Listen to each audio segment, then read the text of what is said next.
नमस्कार, बहुत स्वागत है आप सभी का। मैं हूं आपके साथ कमर। चलिए सबसे पहले आपको दिखाते हैं मुख्यमंत्री शिवराज सिंह चौहान संदेश दे रहे हैं। बाढ़ पीड़ितों को मुख्यमंत्री का संदेश आपको सुनाते हैं। प्रिय बहनों और भाइयों, बेटे और बेटियों, पिछले दिनों भयंकर वर्षा के कारण उत्तरी मध्य प्रदेश के कई जिलों में, विशेषकर ग्वालियर और चंबल संभाग और विदिशा जैसे जिलों में बाढ़ ने तबाही मचा दी। अतिवृष्टि भी साधारण नहीं थी। ऐसी वर्षा कभी देखी नहीं गई। अकेले श्योपुर जिले में 101 सेंटीमीटर बारिश हो गई। कभी भी इस समय तक 30 सेंटीमीटर से ज्यादा नहीं होती थी। शिवपुरी में 99 सेंटीमीटर बारिश ने रिकॉर्ड तोड़ दिए सारे। और इस भयानक वर्षा के कारण नदियों में भयंकर बाढ़ आ गई। ऐसा सैलाब इस सदी में देखा नहीं गया। गांव के गांव तबाह हो गए,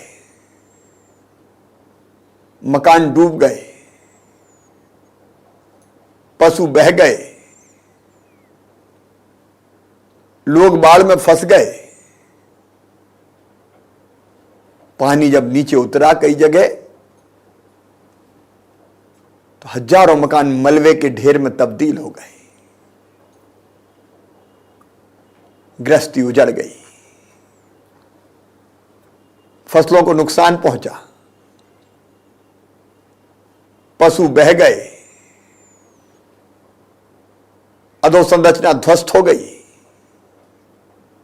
सड़कें टूट गई, बिजली के सब स्टेशन डूब गए, कुछ जगह तो पुल भी बह गए। ऐसी भयानक त्रासदी कभी देखी नहीं गई। आपदा के आते ही मैं भी सक्रिय हो गया, प्रशासन भी सक्रिय था। मंत्री अपने क्षेत्रों में, अपने प्रभार के जिलों में पहुंच गए। प्रधानमंत्री जी से मैंने कई बार बात की और प्रधानमंत्री जी ने भी फोन किए।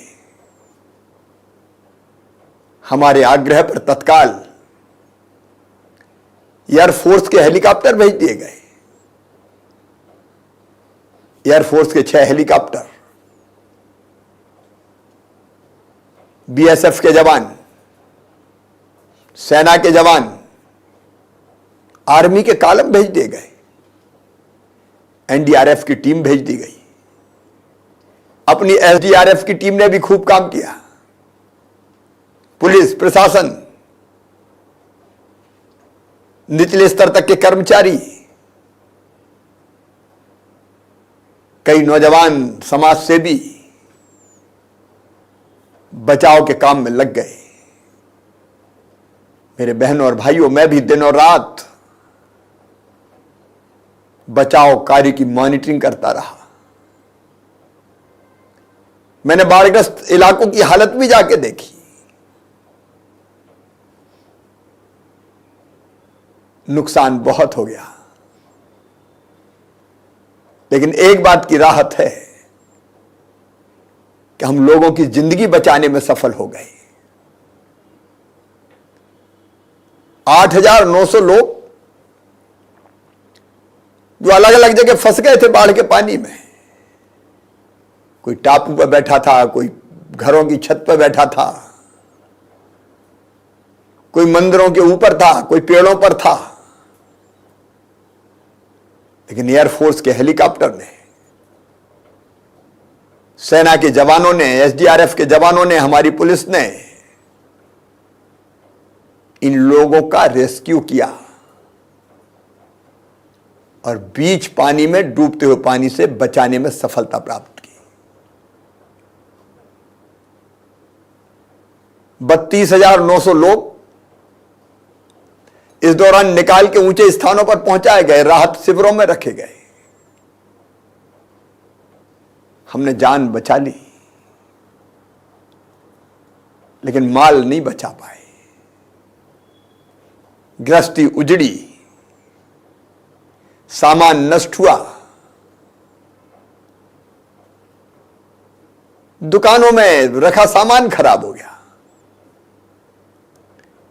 घर के अंदर का सामान खराब हो गया, काम धंधे चौपट हो गए। लेकिन मेरे बहनों और भाइयों, निराश होने की जरूरत नहीं है। हम तत्काल राहत के काम में लग गए। मैंने राहत के कामों के लिए टास्क फोर्स बनाई है 12 मंत्रियों की। सारे प्रमुख विभाग के अफसर उसमें सम्मिलित हैं। राहत के कामों के लिए, सहायता करने के लिए, पुनर्वास के काम के लिए, पुनर्निर्माण के काम के लिए मैं स्वयं मंत्रियों की टीम और अधिकारी जुटेंगे। क्राइसिस मैनेजमेंट कमेटियां भी सहयोग देंगी। तत्काल हमने कोशिश की कि कम से कम जिनका सब कुछ उजड़ गया उनको भोजन मिल जाए। भोजन की व्यवस्था, स्वच्छ पेयजल की व्यवस्था, यह हमारी प्राथमिकता है। उस काम में हम लगे हुए हैं।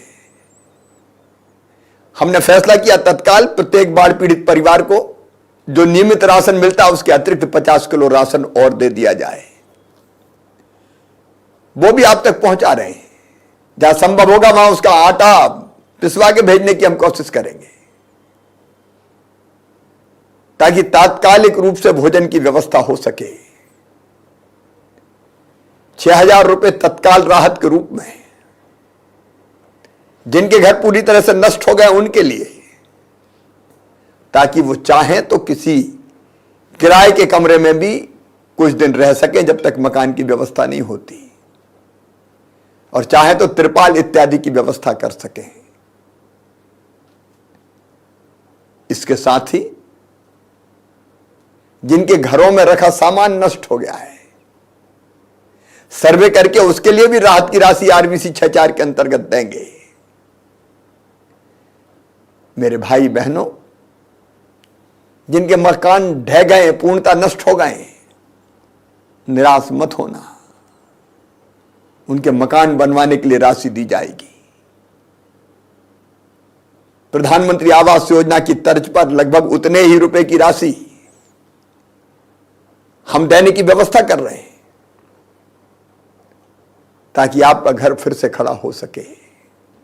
यदि बाढ़ के कारण किसी भाई बहन की दुर्भाग्यपूर्ण मृत्यु हो गई होगी तो उसके परिजनों को 4 लाख रुपए की आर्थिक सहायता दी जाएगी। कई पशु बह गए हैं, लेकिन उसकी भी चिंता ना करें। जो दुधारू पशु है, गाय भैंस, अगर वो बह गए होंगे तो उसके लिए 30,000 रुपए की राहत की राशि दी जाएगी। जो गैर दुधारू पशु है, बैल भैंसा, उनके लिए भी 25,000 रुपए की राहत की राशि दी जाएगी। अगर भेड़ बकरी, क्योंकि कई गरीब परिवार बकरी पालन का काम भी करते हैं, वो बह गई होंगी तो 3,000 रुपए की राहत की राशि देंगे। और बकरी का बच्चा छोटा अगर बहा होगा तो 250 रुपए उसके लिए भी देंगे। मुर्गा मुर्गी अगर बह गए होंगे तो 60 रुपए की राशि राहत के तौर पर उसके लिए भी दी जाएगी। अगर बाढ़ से फसलों को क्षति पहुंची होगी तो क्षति का आकलन करके उसके लिए भी राहत की राशि दी जाएगी। दुकानों में रखा सामान अगर नष्ट हो गया होगा तो क्षति का आकलन करके उसमें भी कुछ राहत की राशि देंगे। अगर किसी मछुआरे की नाव बह गई होगी या पूरी तरह से नष्ट हो गई होगी तो उसके लिए 12,000 रुपए। जाल जैसी कोई चीज बह गई होगी, नष्ट हो गई होगी तो उसके लिए भी 4,000 रुपए की राशि देंगे। नाव में आंशिक क्षति पर 4,000 रुपए की राहत की राशि दी जाएगी। कई तरह की अधोसंरचनाएं नष्ट हो गई है।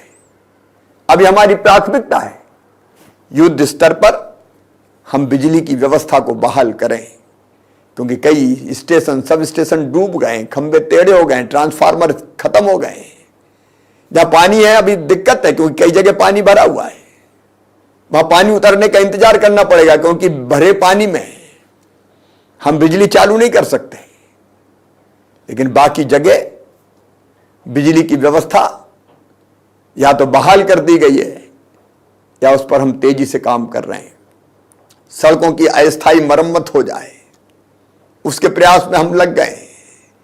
पीने का पानी शुद्ध उपलब्ध हो जाए, पेयजल स्रोत ठीक किए जाएं, उस काम में युद्ध स्तर पर पीएचई के कर्मचारी जुट गए हैं। हर तरह की आवश्यक व्यवस्था बनाने में हम कोई कसर नहीं छोड़ेंगे। मैं जानता हूं आपका कष्ट बड़ा है, दर्द गहरा है, सरकार के लिए भी चुनौती बड़ी है, लेकिन हमारा हौसला भी बड़ा है। तकलीफ आई है, परेशानी है, संकट है, लेकिन इस संकट के पार आपको निकाल के ले जाएंगे। चिंता मत कीजिए बहनों और भाइयों, ये मुसीबत के दिन हमारे जीवन में आए, लेकिन जल्दी इस मुसीबत से आपको निकाल के बाहर ले जाएंगे, सामान्य दिन बहाल करेंगे। मैं सभी समाज सेवियों से, दानदाताओं से अपील करना चाहता हूं कि पीड़ित मानवता की सेवा सबसे बड़ा पुण्य है। पर हित सरिस धर्म नहीं भाई, और इसलिए आप जो भी सहयोग कर सकते हैं अपने पीड़ित भाई और बहनों के लिए, भोजन भिजवाने की व्यवस्था, सूखे राशन की व्यवस्था, बर्तन कपड़े, इस संकट के समय जरूर कीजिए। मैं एक बार फिर अपने भाइयों और बहनों से, पीड़ित भाई और बहनों से निवेदन करना चाहता हूं, निराश मत होना, आंखों में आंसू मत लाना, घबराना मत। हम हैं साथ, मिलकर इस कष्ट से निकलेंगे। आपके साथ सरकार खड़ी है, प्रशासन खड़ा है, समाज खड़ा है। ये रैन अंधेरी बीतेगी, ये मेरा विश्वास है। हम सब साथ हैं, संकट के पार जाएंगे। धन्यवाद।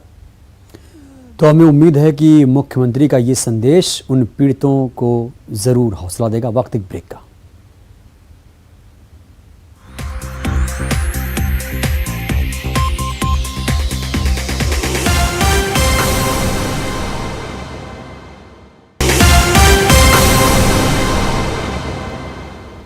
ब्रेक के बाद आप सभी का स्वागत है। छत्तीसगढ़ में खेती किसानी का त्यौहार हरेली तिहार धूमधाम से मनाया जा रहा है। सीएम हाउस में धूमधाम से हरेली तिहार कार्यक्रम का आयोजन किया गया।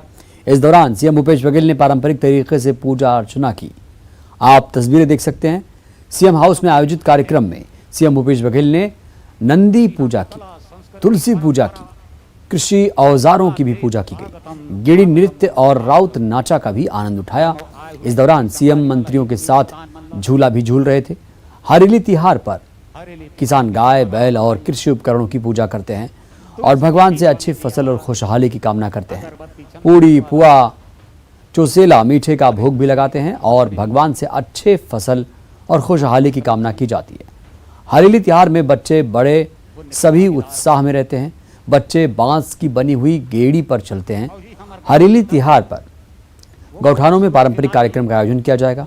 हरेली पर गेड़ी दौड़, फुगडी, कुर्सी दौड़, रस्साकसी, नारियल फेंक, कबड्डी प्रतियोगिता के साथ कई खेलों के आयोजन होते हैं। स्वागतम स्वागतम स्वागतम।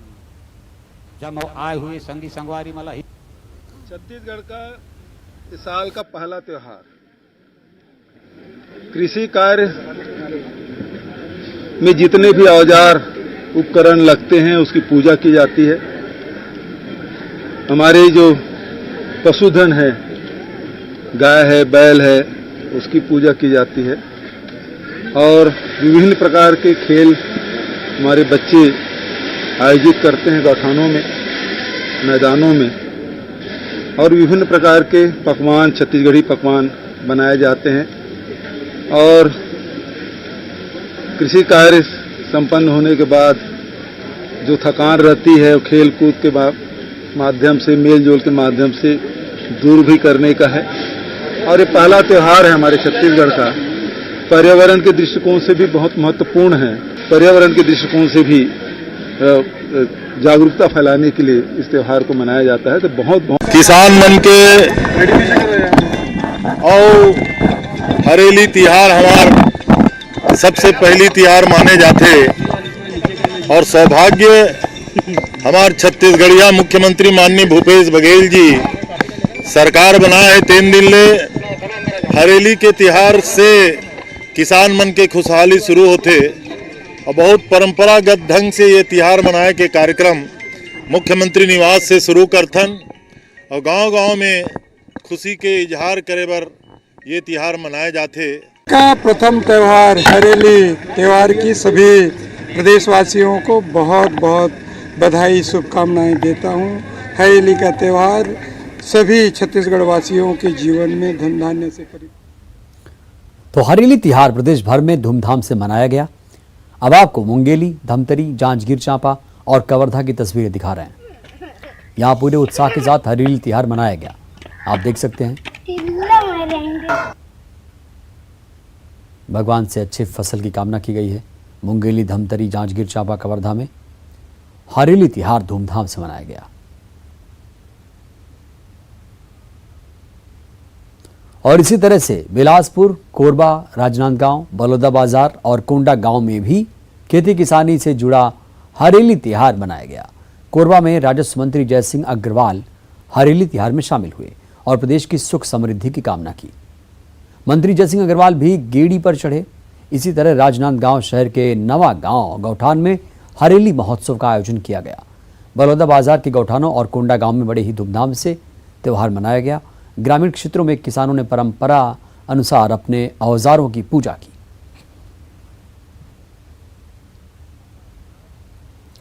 रायपुर में प्रसिद्ध रंगोली कलाकार शिव मानिकपुरी ने अपने अंदाज में हरेली तिहार मनाया। इन्होंने खूबसूरत रंगोली बनाकर हरेली त्योहार की शुभकामनाएं दी हैं। तो खेती किसानी से जुड़ा हुआ, कृषि कार्य से जुड़ा हुआ ये त्यौहार है, इसीलिए आपको ये हल और फाल दिख रहे हैं।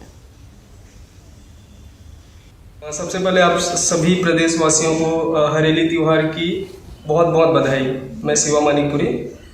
मैं अभी रंगोली बनाया हूँ, एक 3D रंगोली बनाया हूँ क्लास में, और इसके जरिए मैं आप सभी को हरेली की बधाई देना चाहता हूँ।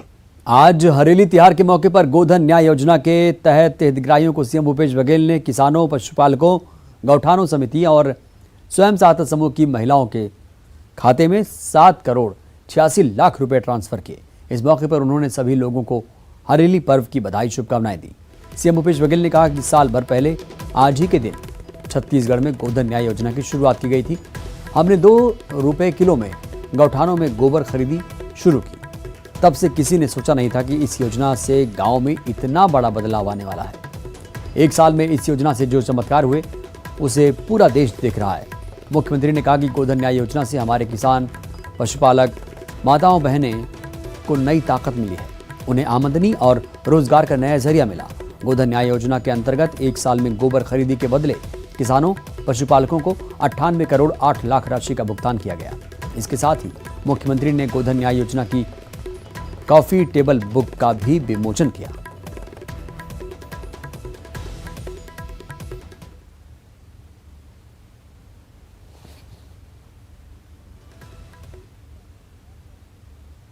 इस बुलेटिन में इतना ही। आगे देखते हैं इस वक्त की खास हेडलाइंस।